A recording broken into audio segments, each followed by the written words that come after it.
बच्चों हम पढ़ रहे थे क्लास 11 का 3rd चैप्टर तत्वों का वर्गीकरण और गुणधर्मों में आवर्तिता, जिसमें आज हम स्टार्ट करने वाले हैं आयनन एंथैल्पी, आयनन एनर्जी के बारे में। तो आइए हम बात करते हैं यहाँ पे आयनन एंथैल्पी क्या होती है। अब आयनन एंथैल्पी की यदि हम परिभाषा पे गौर करें तो आपके सामने लिखा हुआ है, किसी परमाणु की गैसीय अवस्था में, किसी परमाणु की गैसीय अवस्था में उपस्थित बाह्यतम इलेक्ट्रॉन को निकालने के लिए आवश्यक न्यूनतम ऊर्जा। यानी कि बात तो सर यहाँ पे ऊर्जा की हो रही है, यानी कि इसका मतलब क्या हो गया कि सर एंथैल्पी का मतलब क्या रहेगा, ऊर्जा। ठीक है, अच्छा जी, तो बात ये हो गई कि सर यहाँ पे किसी भी इलेक्ट्रॉन को निकालने के लिए, यानी कि बाह्यतम कोश में जो इलेक्ट्रॉन है उसको निकालने के लिए जो न्यूनतम ऊर्जा लगाई जाती है वो क्या कहलाती है, आयनन एंथैल्पी। अच्छा सर, यदि हम बात करते हैं, मान लीजिए मेरे पास में यहाँ पे कोई मेटल है, ठीक है, वो ठोस अवस्था में है, और मैं बात करता हूँ यहाँ पे कि एक है जो किस में है भाई, द्रव अवस्था में है। ठीक है, तो क्या सर यहाँ पर भी जो आयनन एंथैल्पी का मान है वो निकाला जा सकता है क्या? तो बात बिल्कुल यहाँ पे गलत हो जाएगी। क्यों? क्योंकि भाई यदि हम बात करते हैं यहाँ पे ठोस और द्रव अवस्था की, तो यहाँ पे जो इलेक्ट्रॉन्स होते हैं, यानी कि इसके जो परमाणु होते हैं, ठीक है, वो क्या होते हैं, इसके जो अंदर के जो कण रहेंगे, मॉलिक्यूल्स जो रहेंगे, वो क्या होंगे, बहुत ही अच्छे तरीके से बंधे हुए रहते हैं अंतराण्विक बल के कारण। ठीक है, तो यहाँ पे क्या होते हैं, जो इलेक्ट्रॉन्स होते हैं ना वो मुक्त हो नहीं पाते हैं, यानी कि इलेक्ट्रॉन को निकालने के लिए मतलब यहाँ पे इतनी कम एनर्जी की आवश्यकता नहीं होगी, यहाँ बहुत ज़्यादा अपने को क्या लगाना पड़ेगा, फोर्स लगाना पड़ेगा, या फिर इसे बोल सकते हैं कि बहुत ज़्यादा ऊर्जा यहाँ पे लगानी पड़ेगी। ठीक है, जो कि हमारे काम की बात यहाँ पे नहीं है। काम की बात यह है कि सर आयनन एंथैल्पी की जब भी हम बात करेंगे तो अवस्था कौन सी होगी, गैसीय अवस्था। ठीक है, अच्छा गैसीय अवस्था की बात है तो आप ऐसे बोल सकते हैं कि सर मान लीजिए H2 की बात कर रहे हैं, H2 क्या है, गैस ही तो है। H2 क्या है, गैस ही तो है। तो मैं बोलूँगा बिल्कुल नहीं, गैस तो है, लेकिन यहाँ पे हम बात करेंगे तो इसकी बात नहीं करेंगे भाई। यहाँ पे क्या हो रहा है, यदि आप H2 में देखते हैं ना, तो H2 में आपको क्या नज़र आता है, यहाँ पे सिंगल हाइड्रोजन बॉन्ड आपको नज़र आता है। क्या नज़र आता है, सिंगल हाइड्रोजन बॉन्ड आपको यहाँ पे नज़र आता है, हाइड्रोजन हाइड्रोजन के बीच में। तो इसका मतलब यहाँ पे तो ये लगेगा नहीं। ठीक है, बॉन्ड बन गया ना, यानी कि इसका मतलब ये हो गया कि सर उदासीन होना चाहिए परमाणु। ठीक है, और यहाँ पे यदि हम बात करेंगे तो H2 गैस के बारे में ना करके हम किसके बारे में बात करेंगे, H गैस के बारे में, यानी कि सिंगल हाइड्रोजन यहाँ पे होना चाहिए। ठीक है, यानी कि हाइड्रोजन का उदासीन परमाणु होना चाहिए गैसीय अवस्था। इतनी बात आ गई समझ में। यानी कि अब यदि क्वेश्चन आ जाता है कभी कि H2 के लिए आयनन एंथैल्पी निकालो, तो आप मना कर देना, नहीं निकाल लेंगे। ठीक है, सर ने मना किया है। चलो जी, अच्छा तो पढ़ लीजिएगा फिर से, किसी परमाणु की गैसीय अवस्था में, क्या बोला, गैसीय अवस्था में उपस्थित बाह्यतम इलेक्ट्रॉन, आंतरिक नहीं भाई, ठीक है, आंतरिक नहीं, बाह्यतम, जो बाह्यतम कोश में है उस वाले इलेक्ट्रॉन की बात हो रही है, उसके लिए निकालने के लिए न्यूनतम ऊर्जा, यानी कि मिनिमम एनर्जी, ऐसे नहीं कि कितनी भी दे रहे हैं, मान लीजिए कि 5 किलो जूल आप वहाँ पे दे रहे हैं, 5 किलो जूल आपकी आयनन एंथैल्पी है, ठीक है, तो वो तो 10 किलो जूल लगाएंगे तब भी निकल जाएगा। तो इन दोनों में से, बात को समझ रहे हो आप, मैं क्या बोल रहा हूँ कि मान लो किसी भी परमाणु की हम बात करते हैं, वो गैसीय अवस्था में है, उसमें से यदि मैं इलेक्ट्रॉन निकाल रहा हूँ, 5 किलो जूल यदि आयनाइजेशन एंथैल्पी है, यानी कि आयनाइजेशन एनर्जी है, और आप वहाँ पे 10 किलो जूल लगाओगे तब भी वो तो निकलेगा। ठीक है, जब 5 किलो जूल लगाने से निकल रहा है तो भाई 10 किलो जूल लगाने से निकलेगा, नहीं निकलेगा। लेकिन यहाँ पे इस अवस्था में ऐसा नहीं है कि मैं इसको यहाँ पे आयनाइजेशन एनर्जी बोल दूंगा। क्यों बोलूँगा, क्योंकि मैंने क्या बोला है, न्यूनतम की मैं बात करता हूँ। ठीक है, न्यूनतम कितनी लगाई थी मैंने, 5। जब 5 किलो जूल को यहाँ पे यदि मैं बोल रहा हूँ आयनाइजेशन एनर्जी, तो वो क्या हो गई, वहाँ पे न्यूनतम ऊर्जा हुई, यानी कि उस परमाणु में से इलेक्ट्रॉन को निकालने के लिए न्यूनतम ऊर्जा जो मैंने लगाई है उसकी मैं यहाँ पे बात करता हूँ। ठीक है, चलो जी, आ गई बात समझ में। उसे ही हम क्या बोलते हैं, आयनन विभव, आयनन ऊर्जा या फिर आयनन एंथैल्पी, तीनों बातें एक ही है। ठीक है, अच्छा जी, अगली हम बात करें कि सर यदि हम बात करें यहाँ पे इसकी इकाई की, इसकी यूनिट की, तो क्या होगी भाई, इलेक्ट्रॉन वोल्ट। ठीक है, लेकिन सर इलेक्ट्रॉन वोल्ट में इतना हमें फील नहीं आता, कोई दिक्कत नहीं, किलो जूल पर मोल। ठीक है, यानी कि किलो जूल पर मोल का मतलब क्या हुआ कि 1 मोल परमाणुओं को, 1 मोल परमाणुओं में से, ठीक है, निकालने के लिए, इलेक्ट्रॉन निकालने के लिए जो ऊर्जा होती है किलो जूल में, वही क्या होती है यहाँ पे आयनन एंथैल्पी कहलाएगी, और उसका जो यूनिट होगा वो भी क्या हो जाएगा यहाँ पे, किलो जूल पर मोल। ठीक है। मान लीजिए कोई यहाँ पे उदासीन परमाणु है, ठीक है, कोई यहाँ पे उदासीन परमाणु है A। अब आप इसमें से यदि कोई एक इलेक्ट्रॉन निकालना चाहते हैं, आप यदि इसमें से कोई एक इलेक्ट्रॉन निकालना चाहते हैं तो आप बताइएगा मुझे, यदि आप इसमें से एक इलेक्ट्रॉन निकालेंगे तो यहाँ पे क्या होगा, आपको कुछ ना कुछ यहाँ पे ऊर्जा देनी पड़ेगी। ध्यान से समझ लेना, अगली स्लाइड में बता दूँ आपको मैं। जैसे कि कोई A है, उदासीन परमाणु है, आप चाहते हैं कि यार मैं इसमें से इलेक्ट्रॉन को बाहर निकालूं, तो बाहर यदि निकाल रहे हैं तो आप इसको कुछ ना कुछ यहाँ पे एनर्जी देंगे और इलेक्ट्रॉन को ये बाहर निकालेगा। इसका मतलब ये हो गया ना कि उदासीन परमाणु जो है वो इलेक्ट्रॉन को त्यागेगा। अब इलेक्ट्रॉन जैसे ही त्याग दिया तो आपके दिमाग में फिर से वही बात आनी चाहिए, सर त्याग रहा है क्यों? क्योंकि ये धनवान है, तो इसके ऊपर यहाँ पे चार्ज की हम बात करेंगे, ठीक है। तो ये कितना आ जाएगा, यहाँ पे धनायन आ जाएगा, ठीक है। और एक इलेक्ट्रॉन इसने त्याग दिया। क्या इतनी बात क्लियर है? इसमें कोई दिक्कत नहीं है, ठीक है। अच्छा, एक इलेक्ट्रॉन इसने त्याग दिया, सिंगल आ गया यहाँ पे। अच्छा, लेकिन मेरा मन कर रहा है कि सर अब मैं यहाँ पे जो A+ है, ठीक है, उसमें भी क्या लगाना चाहता हूँ, एनर्जी लगाना चाहता हूँ, ठीक है। फिर से यहाँ पे एक और इलेक्ट्रॉन में निकालना चाहता हूँ तो निकाल लो, क्या दिक्कत है। एक और इलेक्ट्रॉन निकालेंगे तो पहले A+ था, अब क्या हो जाएगा, यहाँ +2 हो जाएगा, एक इलेक्ट्रॉन फिर यहाँ पे निकल जाएगा। अब मन कर रहा है नहीं सर हमें तो मज़ा आ गया, हम तो फिर से करना चाहते हैं इसी प्रोसेस को, करो, कोई दिक्कत वाली बात नहीं है, ठीक है। अब A+2 था, इसमें फिर से एनर्जी लगा दो। एनर्जी जैसे लगाया आपने तो यहाँ पे क्या बचेगा, A+3 बचा, ठीक है। और एक इलेक्ट्रॉन, एक इलेक्ट्रॉन निकालते रहो, कोई दिक्कत वाली बात नहीं है। लेकिन इसको बेचारे को यहाँ पे एक प्लस देते रहना यार, ना भूलना मत, ठीक है। चलो जी, तो इतनी बात आपको समझ में आ गई। तो यहाँ पे देखना, अब एक चीज़ यहाँ पे आप गौर करना कि सर यदि मैं बात करता हूँ यहाँ पे पहली वाली जो आपके सामने इक्वेशन दिखाई दे रही है, वहाँ पे जो एनर्जी है उसको मैं एनर्जी बोल रहा हूँ, यहाँ पे भी एनर्जी, यहाँ पे एनर्जी है, यानी कि सर मैं इसको क्या बोलूँगा, आयनाइजेशन एनर्जी, ठीक है, ठीक है। चलो जी, मैं क्या बोलूँगा, इसको आयनाइजेशन एनर्जी बोलूँगा। इसको भी आयनाइजेशन एनर्जी बोलना पड़ेगा। अच्छा, इसको भी आयनाइजेशन एनर्जी, लेकिन सर ये तो बात गलत हो गई, ठीक है, ये तो बात यहाँ पे गलत हो गई। तीनों के मान समान थोड़ी रहेंगे भाई, यहाँ पे आवेश यदि अलग अलग है तो तीनों के मान समान थोड़ी रहेंगे। तो आप इसको क्या बोल दोगे भाई यहाँ पे कि सर एक काम करो ना, इसको 1 बोल दो, इसको 2 बोल दो, इसको 3 बोल दो, ले लो, प्रॉब्लम सोल्व, ठीक है, पक्की बात है। तो आपने क्या किया, यहाँ पे पहले उदासीन परमाणु था, एनर्जी यहाँ पे लगाई, एनर्जी लगाते ही क्या किया इसने, एक इलेक्ट्रॉन त्याग दिया और आपके सामने यहाँ क्या प्रकट हो गया, एक धनावेशित यहाँ पे परमाणु प्रकट हो गया, ठीक है, आयन वो हो गया। अच्छा, अब आप क्या करना चाहते हैं, इस आयन में, ठीक है, एनर्जी लगाई कितनी, IE2, उसके बाद में क्या हुआ, A+2, ठीक है, एक इलेक्ट्रॉन त्याग दिया, ये यहाँ पे साइड में पड़ा हुआ है, तीनों इलेक्ट्रॉन। क्लियर है इतनी बात, ठीक है। चलो जी, तो हमने क्या देखा इस प्रोसेस से कि यदि इस प्रोसेस में मैं देखता हूँ ना, तो इस प्रोसेस में क्या हो रहा है कि उदासीन परमाणु, ठीक है, उदासीन परमाणु किस में कन्वर्ट हो रहा है, उदासीन परमाणु किस में कन्वर्ट हो रहा है, किस में परिवर्तित हो रहा है, धनायन में परिवर्तित हो रहा है। तो इस प्रोसेस की यदि हम बात करते हैं आयनन एंथैल्पी की, तो यहाँ पे क्या होता है, यहाँ पे उदासीन परमाणु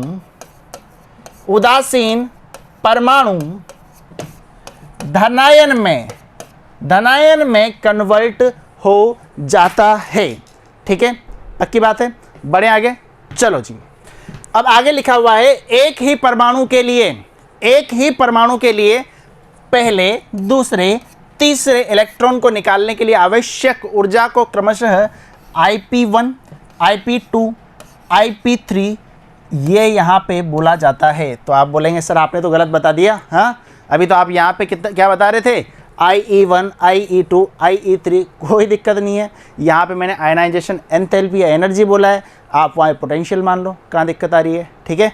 ये यहाँ पे किसके पक्ष में लिया गया है, यहाँ पे इसके मायने क्या हो जाएंगे, IP यानी कि आयनाइजेशन पोटेंशियल, ठीक है। तो IP लिखो या फिर IE लिखो, बात यहाँ पे समान रहेगी, ठीक है। बढ़े आगे, चलो जी, तो यहाँ पे यही बात बताई गई है जैसे कि मैंने आपको बताया अभी ये वाली चीज़, ठीक है।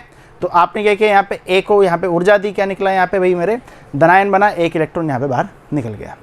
अच्छा, मन किया कि सर प्लस को यहाँ पे रखो, इसमें ऊर्जा लगाओ, +2 दिया और यहाँ पे एक इलेक्ट्रॉन बाहर निकल गया। ठीक है, वैसा ही सेम प्रोसेस हमने नीचे भी यहाँ पे किया है। क्लियर है बात? चलिए जी बढ़ते हैं आगे। अब ये बात इंपॉर्टेंट है यार, है ना, ये वाली बात थोड़ी सी इंपॉर्टेंट है, इस पे हमें ध्यान देना है, इस पे ध्यान देना है। इसका मतलब सर आपने यहाँ पे लिखा हुआ है IP1 less than IP2 less than IP3, ठीक है। अच्छा एक बात बताओ मुझे यार, है ना, जब मैं A की बात कर रहा था, कलर चेंज कर लें थोड़ा सा अच्छा लगेगा,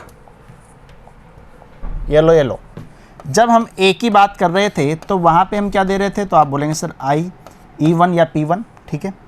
जब A प्लस की हमने बात की थी तो वहाँ पे क्या दे रहे थे आप, IE2। अच्छा A+2 की हम बात कर रहे थे तो वहाँ पे क्या दिया भैया आपने, IE3 दिया, कोई दिक्कत वाली बात ही नहीं है इसमें तो, ठीक है। तो आप यहाँ पे ये बात बोल रहे हो कि सर IE1 जो रहेगा ना वो सबसे कम रहेगा। क्या बोला मैंने यहाँ पे, IE1 जो रहेगा वो क्या रहेगा, सबसे कम रहेगा। तो इसका मतलब क्या हो गया, IE3 जो रहेगा वो सबसे ज़्यादा रहेगा, ठीक है। बात को समझो ध्यान से, इसका मतलब ये हो गया कि IE3 जो रहेगा वो सबसे ज़्यादा होगा। अच्छा अब यदि यहाँ पे हम देख रहे हैं जैसे जैसे हम नीचे जा रहे हैं वैसे वैसे क्या हो रहा है, IE का जो मान है वो क्या होता जा रहा है, वो बढ़ता जा रहा है। अब IE का मान यदि यहाँ पे नीचे बढ़ता जा रहा है तो इधर भी देखो, इस वाली सिचुएशन में यहाँ पे क्या हो रहा है, इधर यदि आप देखेंगे तो यहाँ पे क्या हो रहा है, यहाँ पे जैसे मैं नीचे जा रहा हूँ वैसे वैसे जो धनायन है उसका मान भी बढ़ते जा रहा है। तो आप इन दोनों बातों को यहाँ पर रिलेट कर सकते हैं कि सर यदि धनायन की हम बात करते हैं तो इसको याद करने के लिए हम सीधा कर सकते हैं कि धनायन सीधा समानुपाती होगा किसके भाई, आयनाइजेशन एनर्जी या फिर पोटेंशियल के। इतनी बात आपको ध्यान रखनी चाहिए, यानी कि जैसे जैसे धनायन यहाँ पे बढ़ता रहेगा, ठीक है, यानी कि धनावेश जैसे जैसे बढ़ता रहेगा, धनावेश जैसे जैसे बढ़ता रहेगा वैसे वैसे जो यहाँ पे आयनाइजेशन एनर्जी है उसका भी मान बढ़ता हुआ नज़र आएगा, ठीक है जी। तो यही आपके सामने लिखा हुआ है यदि हम बात करते हैं यहाँ पे स्टेटमेंट की। अतः जैसे जैसे धनायन पर आवेश बढ़ेगा बाह्यतम इलेक्ट्रॉन पर नाभिकीय आकर्षण बढ़ेगा, ठीक है। एक और लिख लेना यहाँ पे, नाभिकीय आकर्षण बढ़ेगा, नाभिकीय आकर्षण भी यहाँ पे बढ़ेगा, नाभिक थोड़ा सा मजबूत हो रहेगा, आकर्षण बढ़ेगा, ठीक है। चलो जी, और आयनन विभव या फिर आयनन एंथैल्पी का मान भी यहाँ पे बढ़ जाएगा, ठीक है। यानी कि जैसे जैसे धनावेश यहाँ पे बढ़ा है वैसे वैसे क्या हुआ है, यहाँ पे आयनन विभव का मान यहाँ पे बढ़ चुका है, ठीक है। अच्छा अब यदि मैं बात करता हूँ यहाँ पे थोड़ी सी आगे और कहानी को ले जाना चाहूँ तो आवर्त सारणी की बात कर रहे हैं तो सर आवर्त और वर्ग की बात करनी पड़ेगी कि सर आवर्त और वर्ग में ये आयनाइजेशन एंथैल्पी है वो किस प्रकार से यहाँ पे वेरी करेगी, ठीक है, किस प्रकार से वहाँ पे इसके जो गुणधर्म रहेंगे वो यहाँ पे परिवर्तित होते रहेंगे, ठीक है। अच्छा जी, यदि मैं बात करता हूँ भाई आवर्त की, किसकी बात कर रहा हूँ यहाँ पे मैं, आवर्त की मैं बात कर रहा हूँ। अच्छा आवर्त की यदि मैं बात करता हूँ तो आवर्त में मैं कहाँ पे चल रहा हूँ, बाएं से दाएं चल रहा हूँ। अच्छा अब इतनी बार यदि आपने पढ़ लिया तो आपको पता होगा कि सर यदि मैं किसी आवर्त में जाता हूँ, यदि किसी आवर्त में मैं लेफ़्ट टू राइट यदि जाता हूँ तो वहाँ पे मेरे को एक छोटी सी बात नज़र आती है, क्या कि सर जो इलेक्ट्रॉन होता है वो कहाँ पे जुड़ता है, तो आप बोलेंगे सर भाई ये तो सिंपल सी बात है, बाह्यतम कोश में। कहाँ जुड़ेगा ये, बाह्यतम कोश में जाकर के जुड़ेगा, ठीक है। यानी कि जो इलेक्ट्रॉन है वो क्या करेगा, बाह्यतम कोश में जाकर के जुड़ेगा।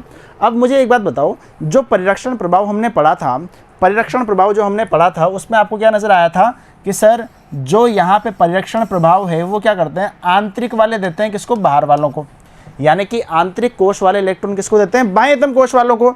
लेकिन जो यहाँ पे इलेक्ट्रॉन है वो तो बाह्यतम कोश में जुड़ रहा है। इसका मतलब क्या हो गया कि भैया यहाँ पे जो परिरक्षण है, यानी कि ये जो इलेक्ट्रॉन है वो कहाँ पे जाके जुड़ा है, बाह्यतम कोश में जाके जुड़ा है। यदि ये आंतरिक में जाता तो ये परिरक्षण दे पाता, ठीक है, अच्छा, लेकिन ये यहाँ पे परिरक्षण अच्छा नहीं दे पाएगा, ठीक है, ये क्या करेगा, परिरक्षण अच्छा नहीं दे पाएगा। बहुत ही लॉजिक वाली बात है, ध्यान से सुनेंगे। क्या बताया मैंने, इलेक्ट्रॉन है, जैसे ही हम, फिर से सुन लो कहानी है ना, कोई दिक्कत वाली बात नहीं है। जैसे ही ये आवर्त सारणी है, आवर्त सारणी में जैसे ही मैं ऐसे गया आवर्त में, यानी कि लेफ्ट टू राइट जैसे ही गया, वैसे ही क्या देखने को मिल रहा है कि जो इलेक्ट्रॉन है वो बाह्यतम कोश में जुड़ रहा है। बाह्यतम कोश में जुड़ने का मतलब ये हो गया कि वो आंतरिक कोश में नहीं जुड़ रहा है, ठीक है। और परिरक्षण की यदि हम बात करते हैं तो परिरक्षण यहाँ पे कौन देते हैं, आंतरिक वाले बाह्यतम वालों को। भाई ये तो बाह्यतम में जाके जुड़ा है, ये तो आंतरिक में है नहीं, ठीक है। तो ये यदि ये आंतरिक में होता तो परिरक्षण यहाँ पे देता, लेकिन ये आंतरिक में है नहीं तो परिरक्षण यहाँ पे देगा नहीं, ठीक है। इतनी बात मैं आपको समझाना चाहता हूँ, आपको इतनी सी बात समझ में नहीं आती है, ठीक है। वीडियो को 5 मिनट पीछे करके देख लो। चलो जी, इतनी बात क्लियर है, पहला पॉइंट क्लियर है। अच्छा, अब यहाँ पे बात ये हो गई कि सर अब यदि परमाणु क्रमांक जैसे जैसे बढ़ता है, ठीक है, परमाणु क्रमांक जैसे जैसे बढ़ेगा प्रोटॉन्स की संख्या भी तो बढ़ेगी। क्यों? क्योंकि सर हमें पता है, आपने बचपन में सिखाया था, Z बराबर P बराबर इलेक्ट्रॉन, ठीक है जी। यानी कि परमाणु क्रमांक की संख्या प्रोटॉन्स की संख्या के बराबर होती है, और वही क्या होते हैं, नंबर ऑफ इलेक्ट्रॉन्स होते हैं। तो इसका मतलब ये हो गया कि भाई यहाँ पे क्या हो रहा है, जैसे जैसे परमाणु क्रमांक बढ़ रहा है वैसे वैसे प्रोटॉन्स की संख्या भी बढ़ रही है। अब प्रोटॉन्स की संख्या यदि बढ़ रही है तो भाई प्रोटॉन्स कहाँ पे होते हैं, प्रोटॉन्स भैया नाभिक में होते हैं। तो मतलब नाभिक जो है वो क्या होता जा रहा है, वो स्ट्रांग होता जा रहा है, वो मजबूत होता जा रहा है, ठीक है। अब ध्यान से बात को समझो, ठीक है। प्रभावी नाभिक की आकर्षण, यानी कि बोलना चाहूँ Z इफेक्टिव, ठीक है, Z इफेक्टिव और शील्डिंग इफेक्ट, परिरक्षण प्रभाव, दोनों यहाँ पे एक दूसरे के क्या हैं, कट्टर विरोधी हैं, ठीक है। आई बात समझ में, दोनों में विवाद है, यानी कि दोनों एक दूसरे से बिल्कुल अपोजिट हैं।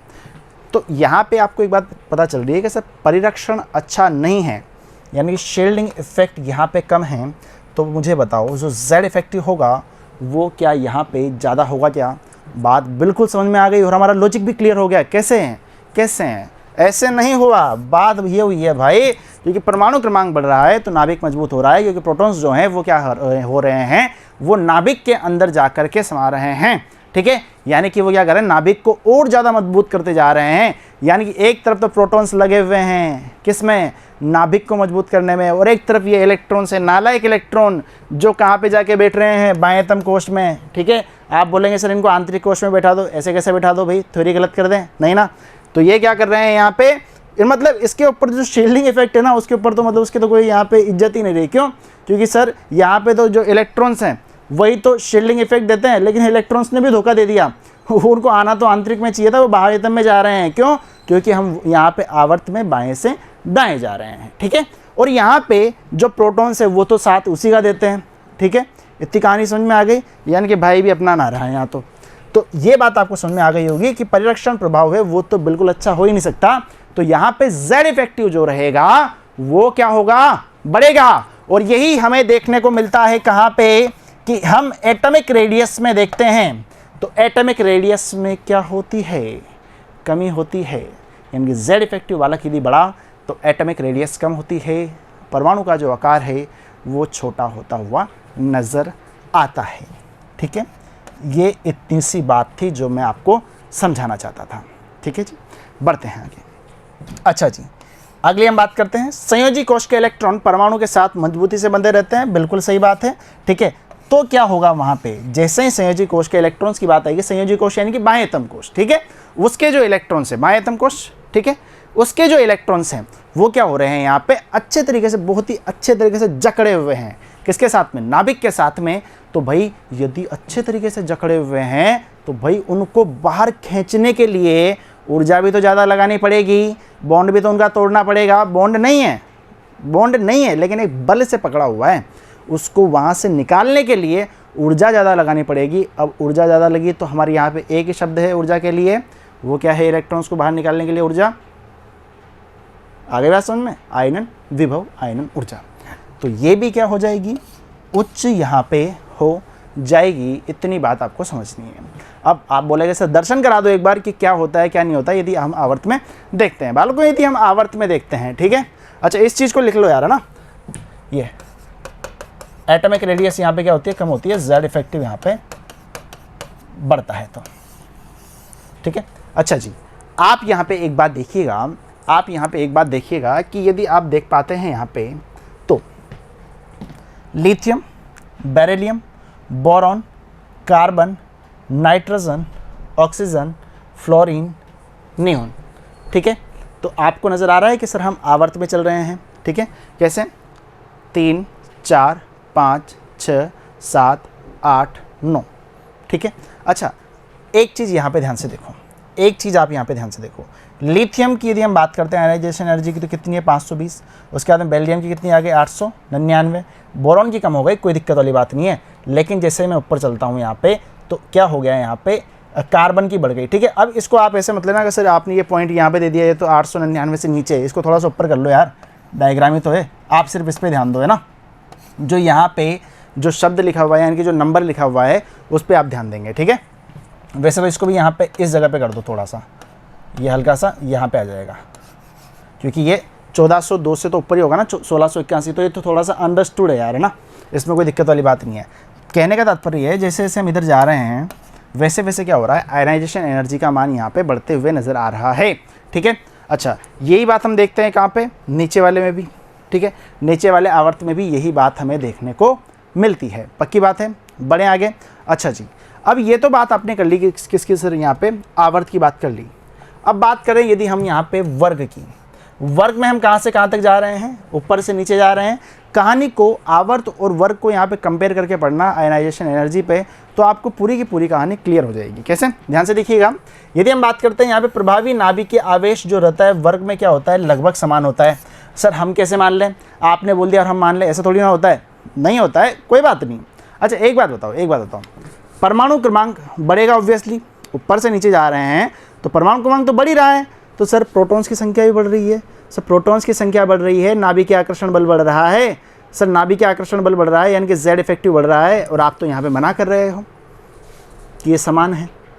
कैसे हो गया भाई? इसका लॉजिक ये है, यदि हम आवर्त में देखते हैं तो वो क्या करता है, वहाँ पे जो आने वाला इलेक्ट्रॉन है वो बाह्यतम कोश में जाता है।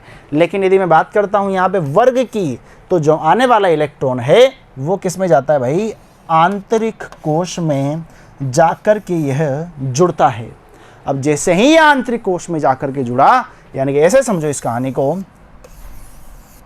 जैसे ही ये इस वाले कोश में जाकर के जुड़ा, ये क्या करेगा? इसको यहाँ पे प्रतिकर्षित करेगा, और ये यहाँ पे अब क्या करने वाला है? जो नाभिकीय आकर्षण बल जेड इफेक्टिव लग रहा था, उसको लगभग, क्या बोला मैंने? उसको लगभग यह संतुलित कर देता है। उसको ये लगभग संतुलित कर देता है। अब बात यह है कि सर लगभग संतुलित कर देता है, क्या ये ज़्यादा होगा? क्या नहीं होगा। संतुलित का मतलब क्या हो गया? कि दोनों यहाँ पे बराबर हो गए। अब दोनों यदि बराबर हो गए तो आपको क्या देखने को मिलेगा कि ना तो परिरक्षण ज़्यादा है, ना जेड इफेक्टिव ज़्यादा है। तो इसका मतलब जेड इफेक्टिव समान ही होना चाहिए। ठीक है। तो एक ही रीज़न था उसका कि हाँ ठीक है भाई, परमाणु क्रमांक बढ़ रहा है, नाभिक मजबूत हो रहा है प्रोटॉन्स के आने की वजह से। लेकिन यहाँ पे बात ये भी आ गई कि सर यदि हम देखते हैं यहाँ पे, तो इलेक्ट्रॉन यहाँ पे किस में जा रहा है? आंतरिक में जा रहा है। जबकि यदि हम बात करते हैं यहाँ पे किसकी? आवर्त की, तो वहाँ पे कहाँ पे जाता है? बाह्यतम कोश में यह जाता है। ठीक है। तो यही एकमात्र रीज़न है कि यहाँ पे परिरक्षण प्रभाव भी आ जाता है और वहाँ परिरक्षण प्रभाव नहीं आ पाता है। ठीक है। चलो जी, तो आगे बात समझ में। तो अतः संयोजी इलेक्ट्रॉन को अच्छा परिरक्षण प्रभाव प्राप्त हो जाता है और वह नाभिकीय आवेश को लगभग संतुलित कर देता है। और यही हमें देखने को मिलता है कि जेड इफेक्टिव होता है वो क्या होता है? ग्रुप में लगभग समान होता है। मतलब पूरा एक्यूरेट तो नहीं कह सकते, लगभग समान। ठीक है। जैसे कि आप यहाँ पे देखेंगे तो यहाँ पे देखो 520 के बाद में 899, 801, 1086, 1402, 1681, बड़ा बड़ा गैप दिखाई दे रहा है। लेकिन यदि मैं यहाँ पे देखता हूँ तो यहाँ पे मुझे छोटा छोटा गैप दिखाई दे रहा है। 899, 738, 590, ये देखो बराबरी आ गया। फिर तो 550 पे आ गया, 503 पे, यानी कि गैप जो है वो छोटू नज़र आ रहा है। ठीक है। तो यहाँ पे आप देख सकते हैं दोनों वर्गों में, एक नहीं दोनों वर्गों में, देखो आप यहाँ पे दोनों वर्गों में आपको यही नज़र आ रहा है। और दोनों वर्गों की क्या बात करें? पूर्व वर्गों में यही नज़र आएगा। ठीक है। क्लियर है बात? इतनी बात आ गई समझ में। यानी कि सर बात ये आ गई कि यदि हमें परिरक्षण प्रभाव समझ में नहीं आता है, नाभिकीय आवेश आकर्षण बल यदि समझ में नहीं आता है, तो शायद हम जो आगे के टॉपिक्स हैं उनको पढ़ नहीं पाएंगे। तो भाई मेरे पार्ट नंबर 20, 19 और 21 को तो देखना बनता है, ठीक है। तो जिस किसी बालक ने यदि पार्ट ये वाले नहीं देखे हैं तो उनको आगे की कहानी वैसे ही समझ में नहीं आएगी। बाकी प्रयास करता हूँ कि आपको पूरी की पूरी कहानी फटाफट से क्लियर हो जाए, ठीक है। चलो जी, अब हम अगली बात करते हैं यहाँ पे इसी समाज का अलग हिस्सा अक्रिय गैसें। अक्रिय गैसें, अच्छा, अक्रिय गैसों की यदि हम बात करते हैं तो ध्यान दीजिएगा, अक्रिय गैसों की यदि हम बात करें यहाँ पे तो आपको क्या नज़र आता है कि अक्रिय गैसों के लिए आयनन ऊर्जा का मान अधिकतम होता है। सर वापस से आप कह दोगे हम मान लेंगे, ऐसा कैसे हो जाएगा भाई, ऐसा नहीं हो सकता। लेकिन आप एक बात तो समझो कि अक्रिय गैसें जो होती है उनका अष्टक क्या पूर्ण होता है क्या? सही है। इलेक्ट्रॉनिक विन्यास में जो यहाँ पे इलेक्ट्रॉन्स भरे जाते हैं वो क्या पूरे भर जाते हैं क्या? सही है। तो ऐसा बोल सकते हैं कि इलेक्ट्रॉनिक विन्यास जो होता है वो क्या होता है, इसका स्थायी होता है, ठीक है। अब जैसे ही मैं इसमें से इलेक्ट्रॉन निकालूंगा ये नखरे करने लग जाएगा, नहीं नहीं नहीं नहीं नहीं, उसको थोड़ा सा और लालच देना पड़ेगा, उसको थोड़ी सी और एनर्जी देनी पड़ेगी, यानी कि उच्च यहाँ पे एनर्जी मुझे देनी पड़ेगी। क्लियर है इतनी बात? तो ध्यान से देखिएगा, इनका इलेक्ट्रॉनिक विन्यास स्थायी होता है एवं यदि हम एक इलेक्ट्रॉन को बाहर निकालते हैं तो इलेक्ट्रॉनिक विन्यास अस्थायी हो जाता है, और अतः इलेक्ट्रॉन को बाहर निकालने के लिए बहुत ज़्यादा ऊर्जा की आवश्यकता होती है। यहाँ पे ये बहुत ज़्यादा नखरे करने लग जाते हैं, अतः परिणाम स्वरूप आयनन ऊर्जा का मान अधिकतम प्राप्त होता है, ठीक है। इतनी बात आपको समझ में आनी चाहिए, ठीक है जी। क्लियर है बात? ठीक है। तो ये क्या था यहाँ पे, आयनन एंथैल्पी, आयनन ऊर्जा, आयनन विभव के बारे में। अगली क्लास में हम बात करेंगे इसको प्रभावित करने वाले कारक कौन कौन से हैं, ठीक है जी। तो मिलते हैं अगली क्लास में, धन्यवाद।